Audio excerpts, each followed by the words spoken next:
Here, by popular demand, continuing our Four Horsemen of the Apocalypse series, we have the Horseman of Pestilence. Sorry that when I searched the Four Horsemen of the Apocalypse, Conquest came up instead of Pestilence, but here we go. What was really important for me flavor-wise with this Horseman was, one, I wanted to be able to touch people and have them wither, have them have a sickness be brought to them via touch. The second thing I wanted was more of an AoE spreading pestilence. It has to have some AoE options that just hit a whole bunch of people at once and make tons of them sick. In order to pull this off, we're going to want to be the reborn lineage. Reborn lineage is perfect for the flavor, but the most important thing is that they don't have to breathe. We'll get more into that later. As for our stats, charisma is going to be our primary, strength is going to be our secondary, with constitution taking up the tail end. We're going to start out with 1 level in fighter, and the rest of our levels are going to be going into divine soul sorcerer. The reason we go into fighter for that first level is to cover our defenses. We get heavy armor proficiency, we get shield proficiency, we get second wind, we get constitution saves, and really importantly, we're taking the blind fighting style. Once again, more on that later. The reason we're going into divine soul sorcerer is because they expand our spell list to include so many of the spells that a pestilence horseman would want, beginning with inflict wounds, which we get for free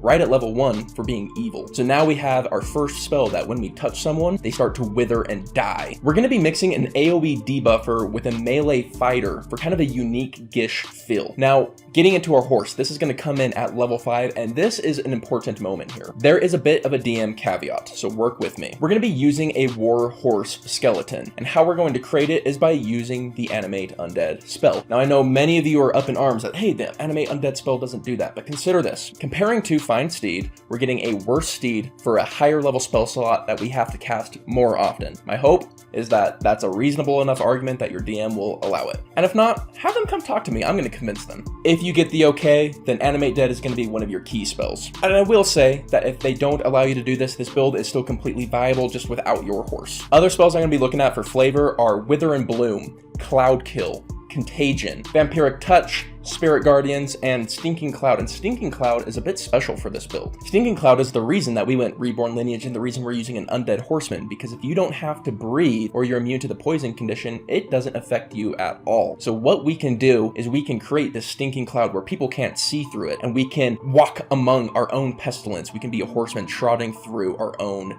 viscous gases.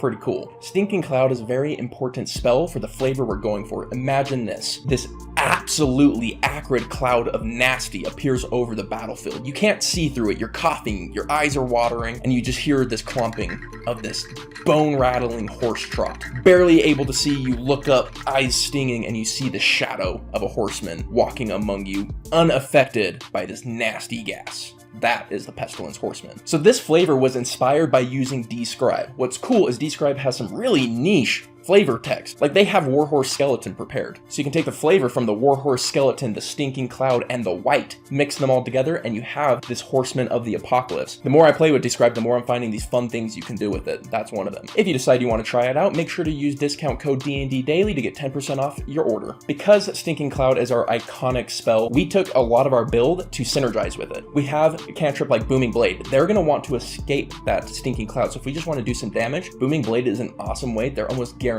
to move for that extra bonus damage. We also take proficiency in grappling, and we have a good strength. We can grab somebody, use our sorcery, meta magic, quicken magic, then cast Stinking Cloud after we know we have them. Now that they're stuck in this cloud with us, they may lose their action to even attempt to break our grapple, and now they don't have movement. It has great synergy. And a neat little bonus synergy there is the Reborn Lineage allows us to add a d6 to our grapple checks at proficiency times a day, so it makes us a better grappler. In order to pull all of this off, we really needed to take the blind fighting style, so that 1 level fighter is coming in clutch again. However, I totally understand that not every combat is going to facilitate this. It blinds your allies and can take away their action too. That's when something like Spirit Guardians comes in. We still have this necrotic aura. We can make it this pestilence aura around us that is decaying everyone around us and making it so they have a hard time moving. It still works, but we have different options for different combats. So what are we at the end of the day? We have great single target burst damage in spells like Inflict Wounds. We have great sustained damage in spells like Spirit Guardians. We have great mass AoE AoE debuffs in Stinking Cloud, but where are our weaknesses? Shocking no one, wisdom saves. Wisdom saves are a very common weakness, and this character is no different. Picking up that resilient wisdom at some point is probably a good idea. Deck saves could definitely be one of our weaknesses, but we can pick up absorb elements to help alleviate that a bit. But overall, I'd say this is a really well-rounded character.